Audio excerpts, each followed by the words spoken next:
Hello friends, તમારું સ્વાગત છે મારા કિચનમાં. તો ફરસાણવાળાની દુકાન પર ના મળે તેવી એકદમ હેલ્ધી ગ્લુટન ફ્રી એવી આપણે જુવારની સેવ બનાવવાની છે. જુવારના લોટમાંથી તમે ઘણી બધી વસ્તુ બનાવી છે, પણ આવી એકદમ ચટાકેદાર અને નમકીન એવી આવી જુવારની સેવ તમે ક્યારેય નહીં બનાવી. તો ચાલો શરૂ કરીએ.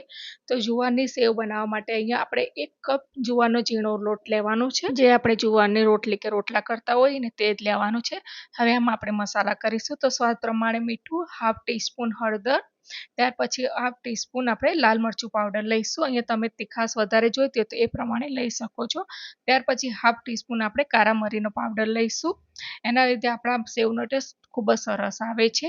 અને સેવને એકદમ સરસ ટેસ્ટી બનાવવા માટે હાફ ટીસ્પૂન આપણે હિંગ લઈશું અને 1 ટીસ્પૂન જેટલો આપણે ચાટ મસાલો એડ કરવાનો છે. હવે અહીંયા આપણે મોઈણ માટે 1 જ ટીસ્પૂન જેટલું તેલ લેવાનું છે. જો તમારું તેલ ગરમ હોય તો તમે ગરમ પણ લઈ શકો છો, અને ગરમ ના કર્યું હોય, પાછળથી કરવાનું હોય તો 1 ચમચી તેલ આપણે રેડવાનું છે. તો અહીંયા મોણ છે ને આપણે મુઠ્ઠી પડતું નથી રાખવાનું, પણ થોડું હાથમાંથી છૂટવું પડે ને એ પ્રમાણે રાખવાનું છે. તો હાથથી સરસ મસાલા અને તેલ બધું લોટમાં એક સારું સરસ મિક્સ થઈ જાય ને ત્યાં સુધી આપણે લોટને સરખી રીતે કરી લઈશું. તો તમે જોઈ શકો છો કે આપણો લોટમાં મસાલો સારી રીતે ભળી ગયો છે. તો હવે અહીંયા આપણે 1 કપ ગરમ પાણી લીધું છે. અહીંયા તમારે થોડું વધારે ગરમ પાણી લેવાનું છે. તો તમે આ રીતે ચમચીની મદદથી બધું લોટને સારી રીતે મિક્સ કરતા જઈશું. અને જો તમને બહુ ગરમ ના લાગતું હોય તો તમે હાથથી પણ મિક્સ કરી શકો છો.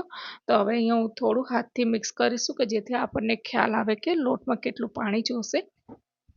અહીં જુવારની સેવ બનાવવામાં લોટ બાંધવામાં જ મહેનત છે, પછી તો સેવ બનાવવામાં વાર નથી લાગતી. તો એકદમ સરસ હવે થોડું આપણે પાણી રેડતા જઈશું અને આ રીતે મિક્સ કરીને રાખવાનું છે. અને હવે 10 મિનિટ માટે આપણે એને ઢાંકીને મૂકીશું. તો હવે 10 મિનિટ પછી અહીંયા લોટ આપણો સરસ એકદમ પાણી એકદમ ગરમ પાણીમાં સરસ થઈ ગયો છે. તો હવે અહીંયા થોડું પાણી રેડતા જઈશું અને જેમ આપણે લોટ સેવનો બાંધીએ છીએ ને એ રીતે બાંધવાનો છે. તો તમે આ રીતે જુવારની સેવ બનાવશો ને તો તમને બેસનની સેવ ખાતા હશો ને એવું લાગશે, અને તમે ટ્રાવેલ્સમાં કે ચા સાથે ખાવાની પણ ખૂબ જ મજા આવશે. એટલી સરસ આ ટેસ્ટ સેવ બનીને તૈયાર થાય છે. તો અહીંયા આપણે થોડું પાણી રેડતા જઈશું અને લોટને મસળતા જઈશું. તો અહીંયા શરૂઆતમાં છે ને આપણો લોટ થોડો છૂટો લાગશે. તો અહીંયા લોટને છે ને આપણે નથી નરમ બાંધવાનો, નથી કઠણ બાંધવાનો. જેમ આપણે બાજરીના રોટલા કરતા હોઈએ અને લોટ બાંધીએ છીએ ને, બસ એવો જ આપણે લોટ બાંધવાનો છે. તો અહીંયા આપણે થોડું પાણી રેડીને આ રીતનો લોટ બાંધ્યો છે, પણ તમે જોઈ શકો છો કે આ પ્રોસેસ અધૂરી છે. હવે અહીંયા આપણે થોડું પાણી લઈશું અને લોટને 2 થી 3 મિનિટ સુધી આપણે મસળવાનું છે. તમે પહેલાં જોયું છે કે લોટ આપણો તૂટી જાય છે. તો અહીંયા લોટને બસ સેવ બનાવવા માટે અહીંયા જુવારના લોટની એક ટ્રીક છે.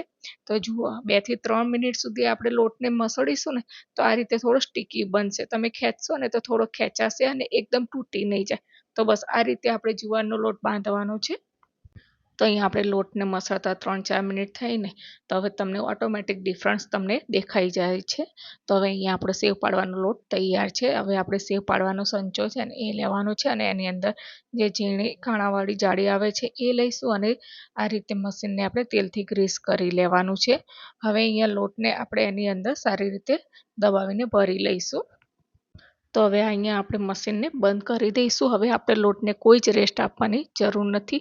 હવે અહીંયા આપણે ગેસની ફ્લેમ સ્લો રાખીશું અને તેલને ગરમ થવા દઈશું. અહીંયા તેલ એકદમ ગરમ નથી થવાનું, થોડું મીડિયમ ગરમ થાય ને ત્યાર પછી આ રીતે આપણે ઝીણી સેવ પાડી લઈશું. જો તમારે જાડી સેવ પાડવી હોય તો પણ પાડી શકો છો. જો અહીંયા તેલ છે ને મીડિયમ ટુ હાઈ રાખવાનું છે, એટલે જેવી આપણે સેવ પાડીશું ને એવી તરત સેવ ઉપર આવી જવી જોઈએ. તો તમે જોઈ શકો છો કે સરસ 2 મિનિટની અંદર તો આપણી સેવ બનીને તૈયાર થઈ ગઈ છે. તો એકદમ સરસ ક્રિસ્પી એવી આપણી સેવ બનીને તૈયાર છે. તો આ રીતે બબલ્સ થાય ને ત્યાં સુધી આપણે કરવાનું છે, ને પછી પલટાવી લઈશું. તો એકદમ સરસ બંને બાજુ ક્રિસ્પી થાય ને ત્યાં સુધી આપણે તળવાની છે, અને બધું તેલ નિતાળી લેવાનું છે. તો હવે એને આપણે ડીશમાં સર્વ કરીશું.